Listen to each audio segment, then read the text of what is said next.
This show is proudly brought to you by the #Me Network.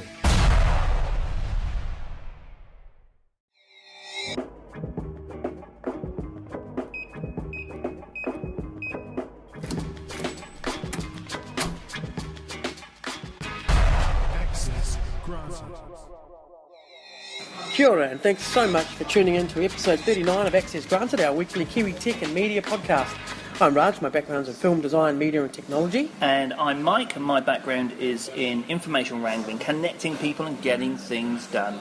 And you're here because you're either a Kiwi that works in or has a great passion for tech or media in New Zealand. So episode 39, later on we'll catch up with the wonderful Brenda Lewinberg and Sandy Mamoli, and we'll talk all things agile and where that is now going to. Before that though, we have a wonderful new section that we're going to put into the Access Granted. It's a monthly section where we get to talk with Anna Gunther, who is the CEO of PlegeMe. Yes. And she's going to be just highlighting some of the wonderful campaigns or projects out on PlegeMe that are related to tech and media. Funny enough. Over to Anna from PlegeMe. This is a new part of the podcast. This is a monthly section of the podcast.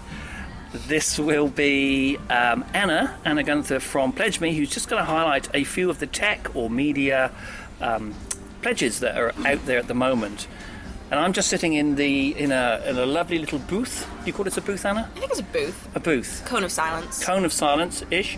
But it's got a wonderful word. It's got Khush written on it. So all those Welsh people out there who are listening, all of them, will know exactly what a Khush is. So this is a lovely Khush from Anna at PlegeMe, who's just going to highlight some of the, as I say, tech pledges that you guys should all be aware of. Anna, over to you. Who have you got for us this month? Wow. So this month has been insane. We're probably going to launch 4 campaigns in the next 2 weeks, or in this fortnight, which is doubling the number of campaigns that we've launched on the equity side. So a campaign is different from a project, isn't it? So an equity campaign is different from a project. Yeah. You're selling shares instead of pure rewards. Yeah, fantastic. Monday, which is for a startup. It's an online trading platform, but free for users. They make their money out of business subscriptions and advertising around it. And they've been going, they launched in October, and they already have 13,000 users. Oh, wicked. It's a company called Shed. And yeah, they already Sell raised... as in, I want to sell the shed. Yeah. Sell shed. Sell Shed. Cool. Yeah. And they've already raised $83,000 so far this week. And they're definitely looking to meet their minimum of $250K. And just, really interesting. And they're doing it different. And they're based in Mount Maunganui. So, they're not even in any of the normal tech startup areas. Fantastic. Yeah. So they're out there, and when does that... they have a deadline, don't they? They're live at the moment, and they're going for another 3 weeks. Okay. So, I think their deadline is mid-April. Cool. Yeah. And on the homepage? On the homepage, definitely on the homepage. So pledgeme.co.nz, yours Sell Shed. right there. Yeah. Excellent. And then there's another few coming up that I think would be interesting for you guys to know about. One of which I have a fangirl moment about this because it's a 19-year-old named Indy Griffiths, and he's launching his company and doing an equity campaign. His company's actually been going for 2 years. He started it when he was 17. And it's I hate people I like know. this. What's he going to be like when he's 30? Prime Minister. But King of the world. Yeah, his company is for schools, so helping organize parent-teacher interviews and doing it all online and making it really easy. And it's being used by 50 schools so far, and the money he's raising is to help with sort of scaling and marketing and advertising, and they're also entering Australia. 19. And that's launching on Saturday. And then on Monday we have another... So what's the name of the company? Parent Interviews is the name of the company. Oh, well, there you go. Parent Interviews. And it's launching on Saturday, the 10th of March. It'll be out by the time that you guys get to hear this. This is going to go out on Tuesday. No, 10th of March. 11th is Wednesday. 14th. Yeah. Saturday, the 14th of March. Just launched. Tuesday is when most people hear this, Tuesday evening, so it'll be out for a couple of days. Yeah. And he, I'm really excited about him because it shows that, capital raising isn't just for, old established businesses, it's for young people as well. And he's got a great crew around him. His advisory board is one that makes me jealous. He's got JD Trask on it and Ruth McDavitt. And, so that's another one. And then the last one that we've got launching that I can announce is on Monday. And it's a company called Pineapple Heads. And Nice. yeah, it's skin and hair care products, only hair care products for kids, all natural, all organic.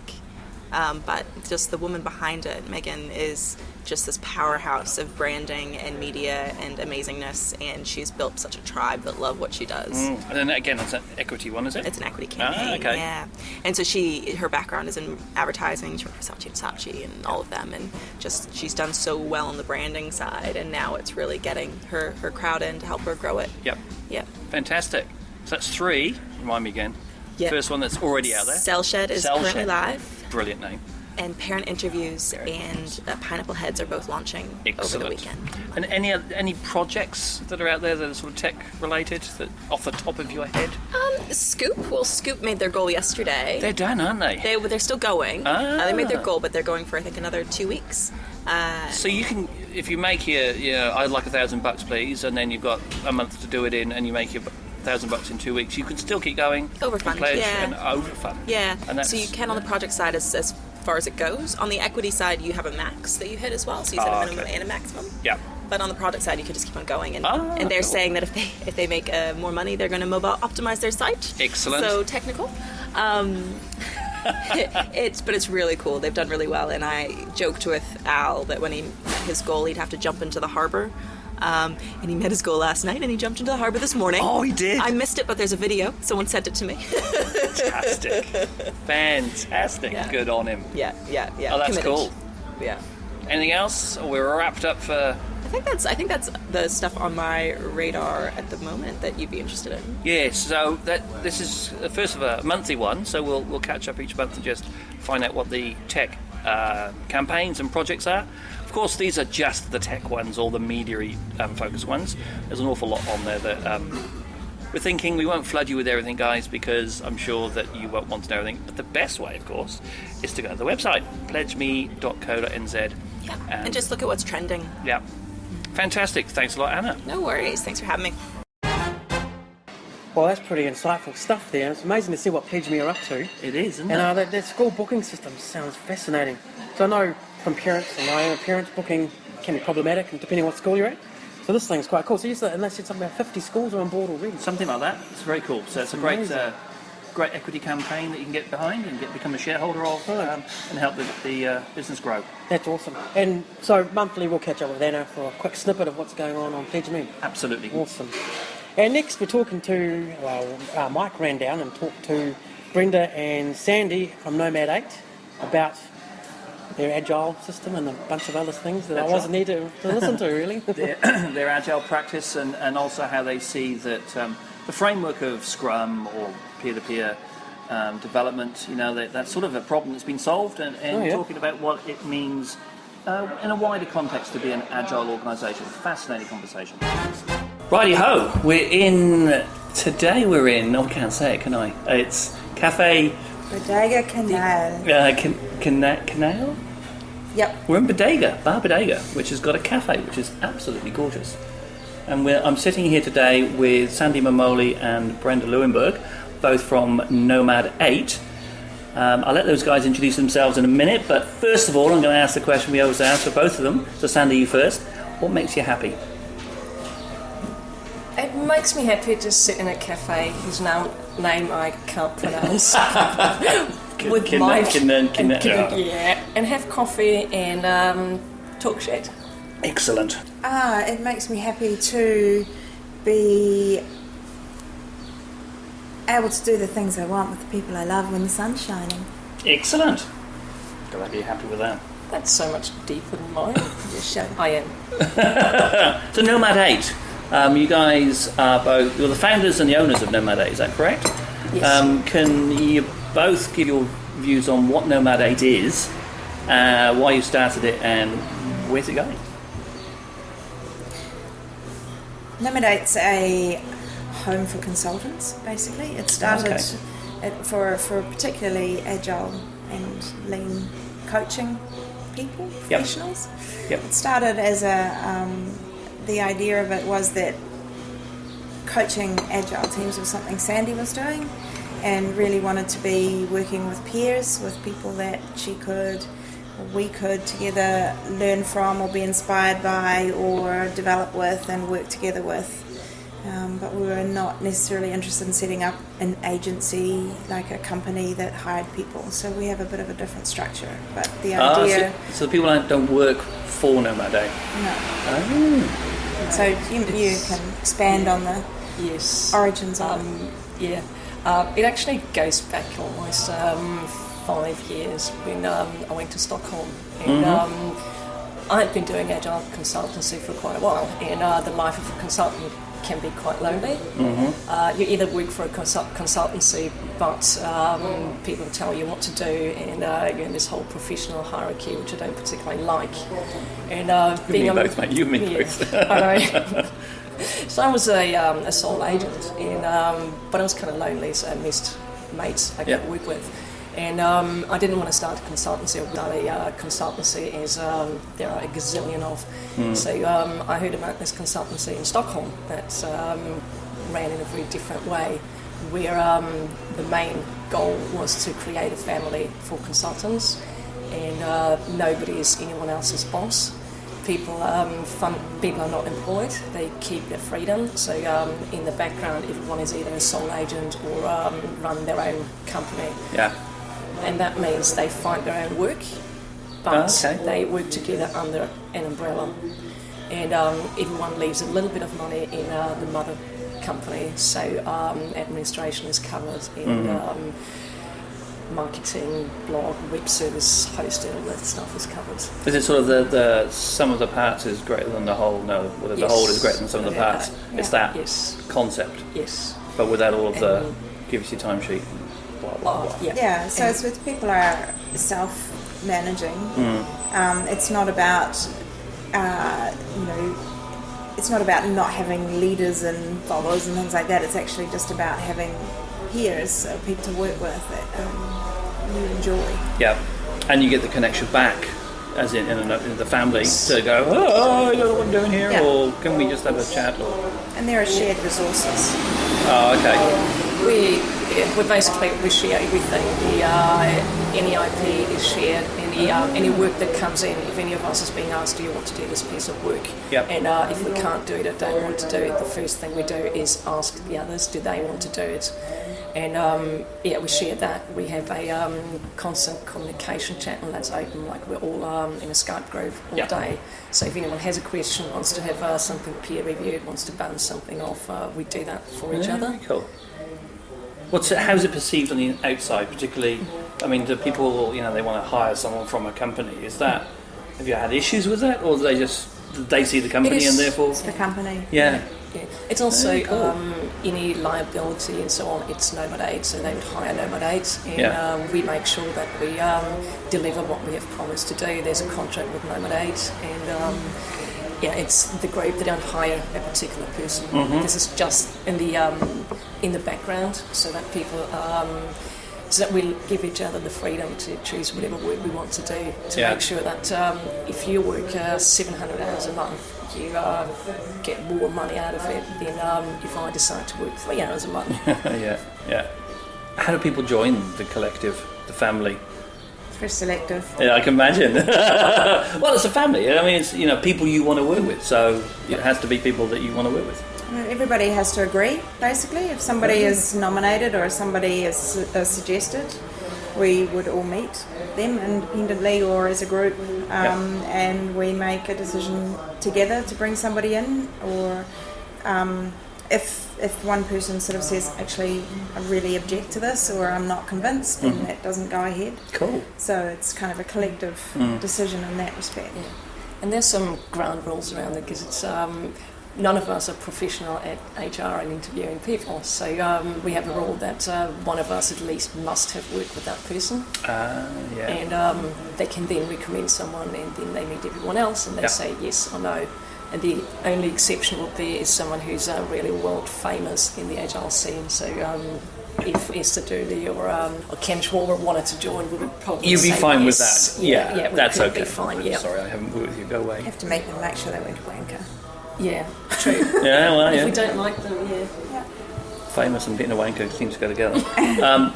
So is it just Agile that Nomad8 focuses on, or is it anything and everything? It's the core is agile, but agile has become something that's so much bigger than agile. Like just looking at the last 5 years. Well, what do you mean by agile then, I suppose, before we continue, so that we get a sense of, because my little world of agile is that little scrum bit, but I know it's like that now. So can you give what Nomad8 or you, Sandy, think is what is agile for you guys? It's like it has become more complicated for me over the last 3 years, because what has happened very much in the agile scene is, as you said, it started out with this very little piece, which was Lean, which was Scrum, which was XP, different software development frameworks, principles, and ideas, and we have kind of solved. It's not easy, but we have solved in theory how to develop software, and then we ran into all those boundaries. Which how does the organisation have to work?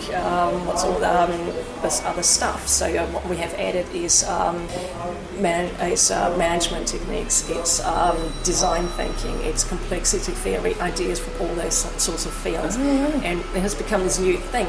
Yeah. And it doesn't have a name yet, so I can't come up with a label. But to me, this is agile now. Okay. And that's what we do. Agile Plus. Agile Plus. Supersized. 2.0. 2.0. Oh, yes. Agile without the end, obviously. Agile. And is that something that you guys are doing, or you're growing, or is that something? But you see it everywhere else, or in other parts of the world? I can't imagine. We see it everywhere else. That's the direction agile is going. Yeah. And this is definitely what we are doing. And it's probably because we're all early adopters. We love what we're doing. We're really passionate about that. So we are probably at the forefront of what's happening with agile. And we love it. And I think that's where really good stuff comes out of, when you have one discipline and then you add ideas from other disciplines. Yeah.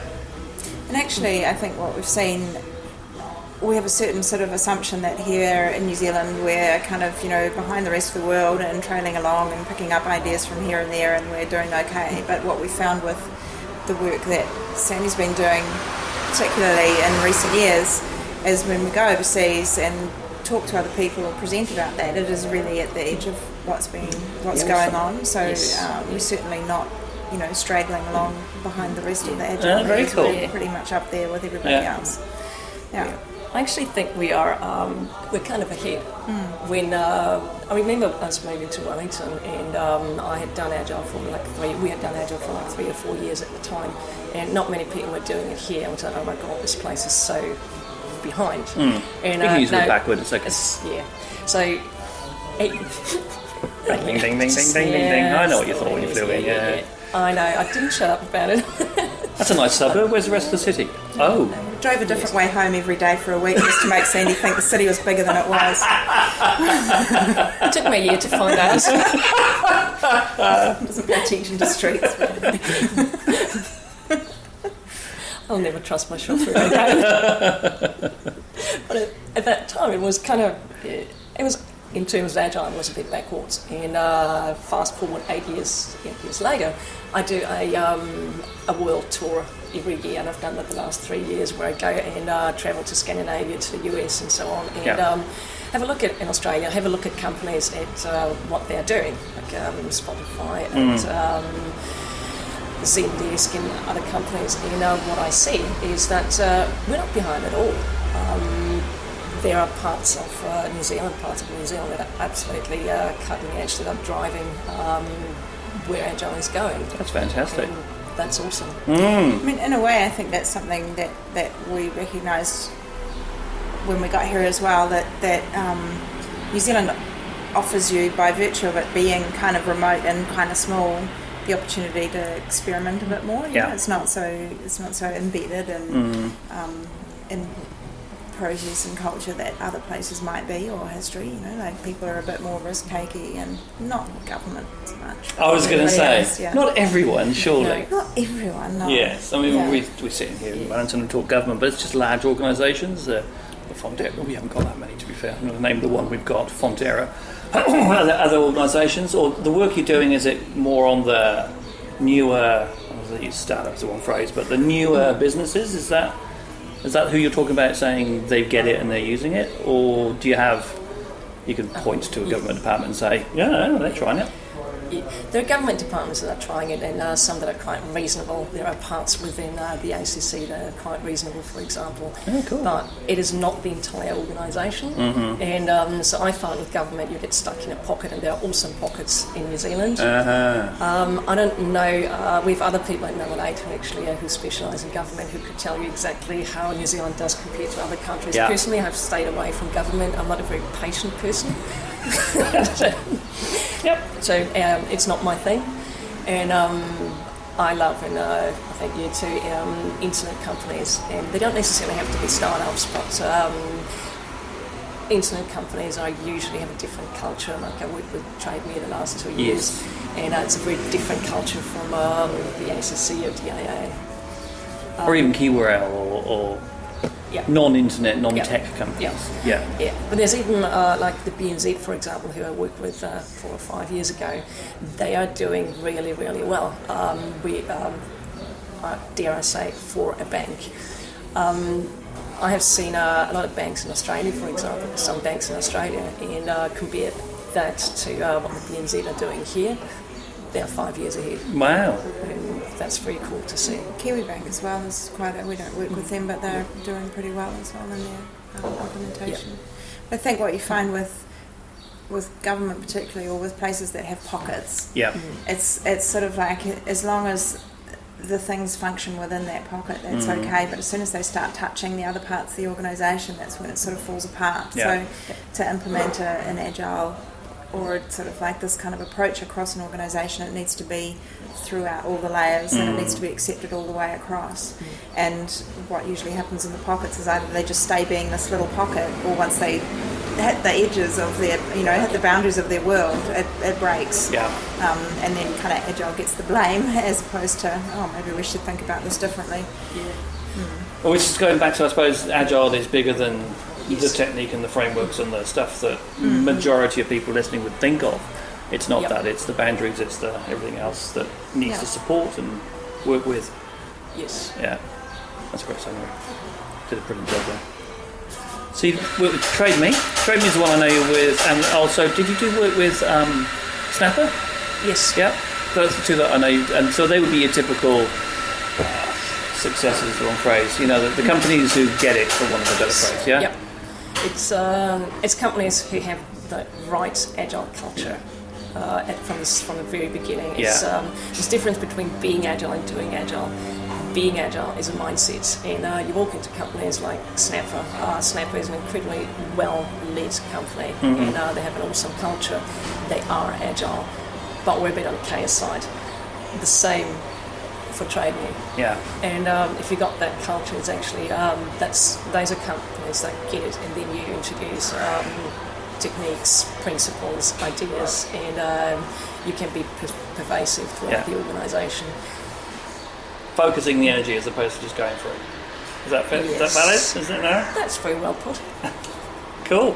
And other projects now? Did you guys, I know Brenda particularly, the NZ on screen? Yes! I'm so happy with myself because I always get that NZ on air wrong. You were the project leader? I was a project director I started that project. So NZ on Screen is a website which is a showcase of New Zealand television, film, music video and so on, and screen culture, if you like, as funded by New Zealand On Air. Yes. And in 2007 I started working on that to sort of set it up, basically define what it would be and how it would work and what kind of content would be in it, and set up that website. And I was there for a few years running that, and we worked with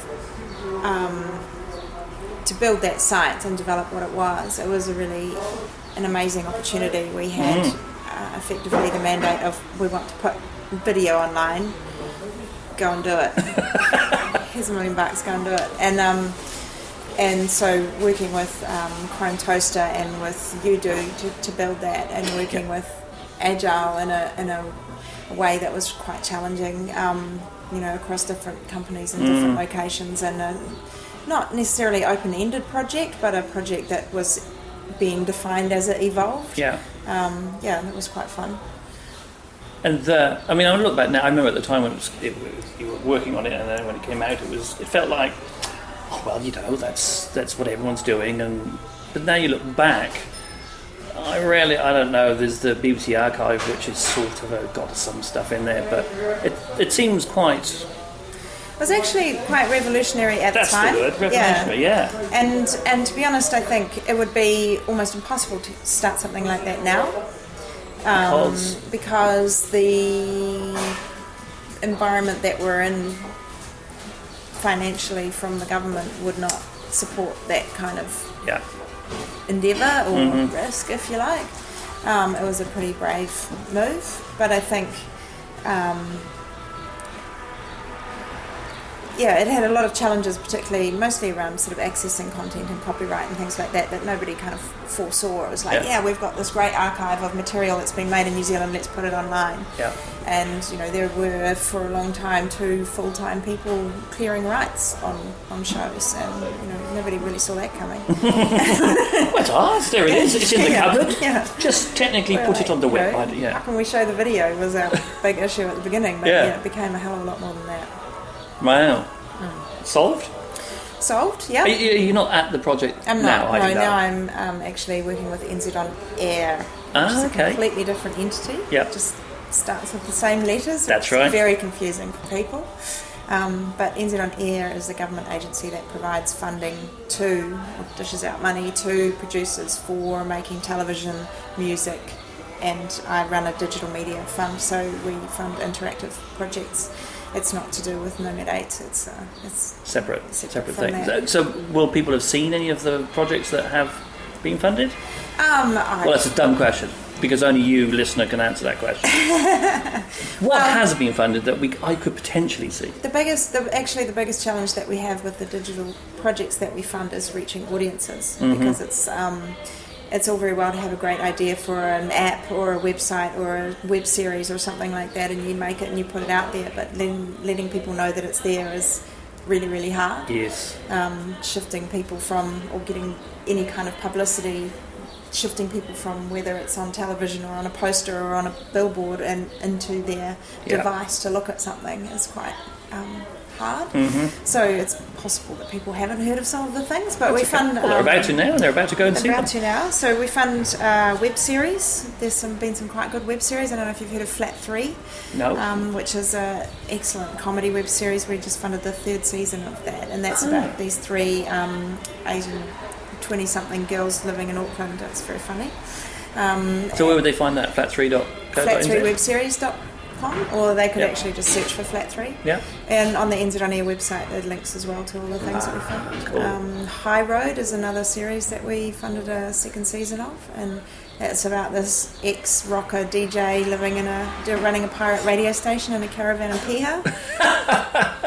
And there's documentary or fiction? It's comedy. Oh, okay. Yes. Sorry, still documentary or fiction? Yeah, it's fiction. Yeah, it's probably pretty close to the truth, but. And there's about 7 other web series in production at the moment that are coming out. So these are just on the web? They're just on the web. The web series is a particular kind of format that's different. It's not telly on the web. It's not just making something that never got a broadcaster and got on TV. So that's what I was thinking. Is the goal to get on TV? No, it's different. It's a different format. It's short episodes of 5 to 7 minutes. So they have to be structured differently. They have to have a different kind of hook and a different kind of follow through, and it's quite a different sort of approach. They also have a lot less money in them than the TV production, so they've got to be actually. Interestingly, this is where a tie-in has come about with Agile, is that the classical way of making a television show or a film is a very waterfall kind of approach. You know, it's quite laborious. It's kind of, I think, inefficient in the way that there's so many people who've got specific tasks, and they do their task and they spend time waiting between their task time. I mean, not everybody works this way, but in a generalizing kind of sense. It's a very linear process. Yes. It's a very heavy and kinds of, you see film crews and you see heaps of people standing around. It's kind of like people who make roads, like this guy's got his job and he spends the next 7 hours sitting around waiting for the next moment. Yeah. Whereas when you've got a web series, being what we found is happening is the team is smaller because the money is less. The team is smaller, they take on lots of different roles, the cast and the crew kind of like blend a bit. There's nobody saying, I'm not plugging that in because it's not my job. Yeah. Like, everybody does a bit of everything. So it's actually a much more agile approach, and they also structure the way that they film things quite differently. So it's kind of an interesting evolution of applying those kind of values and approaches to a whole different field, and they also come out of it with a much better feeling. It's quite interesting talking to people we that all make did web it. series. We all did it. We're passionate about this. Yeah. You know, most of us made hardly any money, so like we really loved it. We really wanted to be in it, there's got to be a way, I think, to move that to a place where they are actually able to make money out of it. But for now, it's having a really big impact on the way people work, and by and large, people really love it. So it's kind of similar in that sense to, you know, the difference between agile and waterfall. Yeah, and it's what I find really exciting. Take something that happens, and I think it's coincident, happens to have been invented in the software industry, but take those ideas and apply it in a totally different field, and at the same time take something back, like ideas that evolve in the film industry, take those back into the world of software development. So for me, I mean, the agile sort of works for me because it's the way I sort of see the world. So therefore, obviously, it's the best way because that's the way I look at things. But it's quite, agile generally is a very human approach to things, as opposed to a process approach or a machine approach. So if it's a human endeavour, then it's likely to fit and feel comfortable and right. Yeah. So the learnings you're taking from the film and the web series, is that something that you intend to share with the world? You know, like, we've done those, here's a way then to pass it on to everybody else. Well, it's kind of interesting. I sort of developed this whole theory about it and thought I was like onto a winning thing, and then I went to some conference and presentation and somebody said exactly that, and I was like, there's no such thing as an original idea. I thought it's my idea. Yeah. Validating your idea. It's nice of them to do that. My idea. So yeah, I would like to work that up and be actually. We're moving to Auckland this week, and one of the things I want to do up there is develop more of a community between the agency type, so developers and programmers and so on, and web agency people and television producers and filmmakers, and sort of like create more of a connection between those people, because we're looking at things like interactive documentaries. So, or there's one of the projects we funded called CocoNet, which is for Pacific Islanders, which is a website basically. It's a website, it's a hub for Pacific Island content and people, and it has videos and it has interaction, it has user-generated content, it has huge social media presence. But a lot of those kind of projects, what we get is the idea comes from a producer, for example, a television producer, who has no idea how to talk to or find or connect with a web agency. And you know how they work together and things like that. So I want to facilitate that community more, and probably try and talk more about that kind of cross-pollination while I'm at it. That's awesome. And Sandy, you've done that with the Agile Welly from an agile point of view. You know, it was you doing it, and then of course you went, I need help, or not help, I need a family. So you got your Nomad8, but also it's bigger than that with the Agile New Zealand. Yeah, those are kind of two different things. One was I want to have a really close family, and that's Nomad8. And then the other one is one, I want to paint Wellington Agile, and two, I also need friends and acquaintances outside my family. So I was one of them to Welly, and I'm actually really proud of it because we're more than 1,000 people. And holy moly! It's the biggest per capita Agile community in the Southern Hemisphere. Wow! It's bigger and way more sort of active than any of the others. Yep. Yeah. 1,000 people. Yep. Unfortunately, they don't all show up at the same time for our meetups. I was like, where would you meet? We meet at the stadium, of course. Where else would we meet? Rebranded the Westpac Agile Stadium. So that's can you tell that? There's 1,000 Agile proponents, people who do within the Wellington city region. Yep, and it's people didn't know that. Partially people who do Agile and have done it for a really long time. Also a lot of newbies, people who join us or have joined us recently, and also lots of people who are I feel stuck in organisations that are not agile, but who would love to do agile. And in a way, for me, this is carrying the flag and sharing knowledge with people who might not be able to do agile right now. Yeah. But at some point, either the organisation changes, or more likely they might quit their job. They move on. It's Yes. an awesome thing, Yeah. and they want to work that way, so they find something else. Wicked. That's amazing. I'm gobsmacked. Can you tell? We'll be cutting I this know. bit. I've never seen you. Raj will be cutting this bit lots out. I of can words. guarantee you. I'm a little Mike bit. Riversdale speechless. Holy crap-a-moly, that's incredible. So, Brenda, you mentioned briefly that you're moving to Auckland. Now, there is an Agile Auckland, I presume, and they've got, what, 6, 7 people probably? Yeah. About to get a thousand? Yeah. I know both of them. So we'll meet up Actually, with they're- those guys, those two, and see Yeah, what the yeah, exactly, yeah. Actually, they're quite awesome too, and there are more than 1,000 people in Auckland Yeah, too. a few. Yeah, a few. Good for them. So you've got the home from the Agile point of view up there, and are you transposing? I'm looking at Brenda, Sandy when I say this, of course. You can't see me looking. Are you transposing Nomad8 up into Auckland, and away you go? Is that the... Yes, that's, I would call it step 1 in world domination. Excellent. So, started in Wellington, going to take over Auckland and then take over the world. Excellent. They made 8 billion. Yeah. That's right. I will be stunned by that. Well, Raj always says think global from day one. That's what he always says. Think global. Yeah. But I mean, it's sort of, yes. Also, though, our motivation is not to create some giant Uber agency that takes. Well, yeah. You know, it really isn't, and it's not about making shitloads of money. It's really about creating an environment in which you find work that you enjoy, colleagues that you like to talk to and hang out with and work with. It really is that kind of family, and to avoid that sort of independent consultant isolation and create a better opportunity for everyone. So yeah, it's cool to kind of grow, but at the same time, that's really not the end goal. Yeah. Maybe worth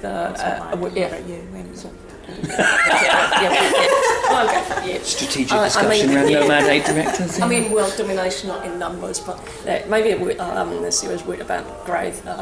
It's not one of our goals at all. If we stay 7 people forever, that's fine. If we grow to 200, that's fine too. But it's nothing I don't care about that. It's we are not looking out to hire people. If we meet someone who we really like to work with and we think they can contribute and they benefit from being part of us too, Sweet. then we add them. Yeah. And if we don't find anyone, then we don't add them. So actually don't care how many we are. And actually, another point, the thing that we do is possibly is a little bit different, is that we work with clients that actually want to change as well. Like we've turned down people or stopped working with people where we go, actually, you don't want to do this, you're not going to do this, it's going to fail, you know, you haven't got the right mindset, we're out of here. Fine. You're wasting your money. Someone else. That is- Yeah, you're wasting your money and we're wasting our time. It's not fun. Yeah. You know? So for us, that's more important in a way. Making a So, difference. Yeah. Actually. And enjoying going to work. Yeah. You know, it's important. Good God. And we've made You crazy woman, you. You'll go nowhere with that. radical. Yeah, radical. I know. And we have made a conscious decision that being part of Nomad8 is about choice. So we have chosen to be quite boutique and to remain or have to be able to say no to 80% of potential clients will be my goal, because then we really have a choice to work with the clients that we love and think can succeed. Perfect. We also nobody works 5 days a week. Yeah. Yeah.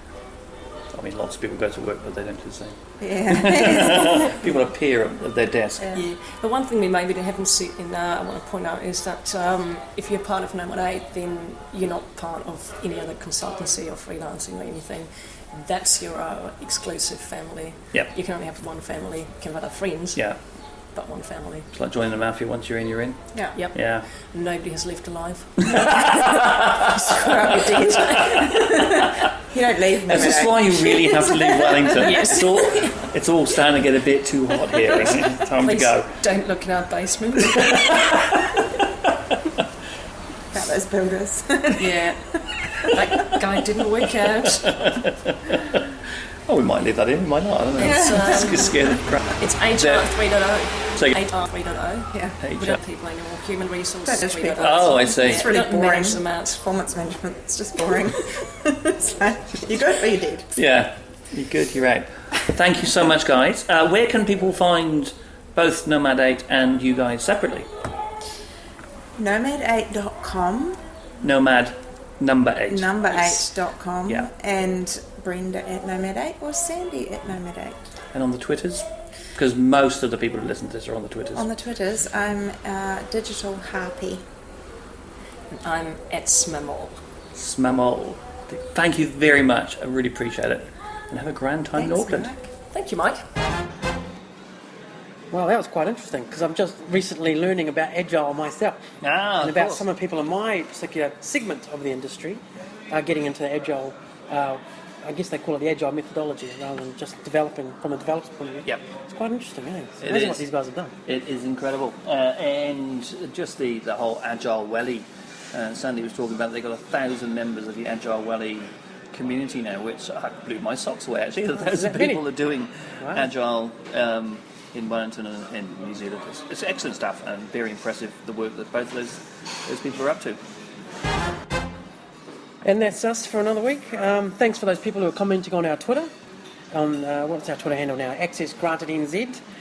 And also thanks to those people that have been bumping into me in the streets in the last week. that I bumped into someone today and said, I did my training with you guys in my ears last night. That's It's just awesome. fantastic. So thank you so much for everybody who does actually listen.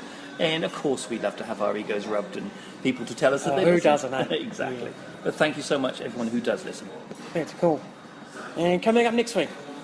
Next week we have Tim Conn, who has transitioned from being a roadie Yeah. into being He a was teacher. rock and roll, wasn't he, for a while? Yeah, it was rock and roll. He was a roadie for the Chemical Brothers, and then he was a teacher in Seatoon, and now he works for the...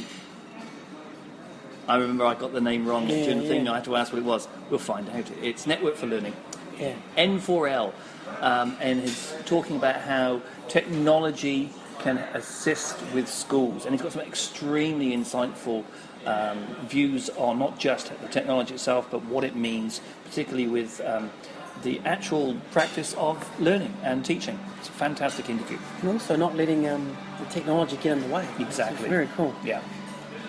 So as always, don't take our jibber jabber as gospel. All the links go up with the podcast post on #me.co.nz. And on the social networks, look for the podcast on Twitter, Facebook and Google+, or chat to myself, Raj at NZRaj. And me at Miramar Mike. And if you're desperate to email us, you can get us on Access Granted at #me.co.nz. And for all the other hashtag goodness, such as news, updates, prizes, and much, much more, have a look at #me.co.nz. And thank you so much for your time. And see you next Tuesday with the Kiwi Tech people sharing their own stories. Ka kite anō.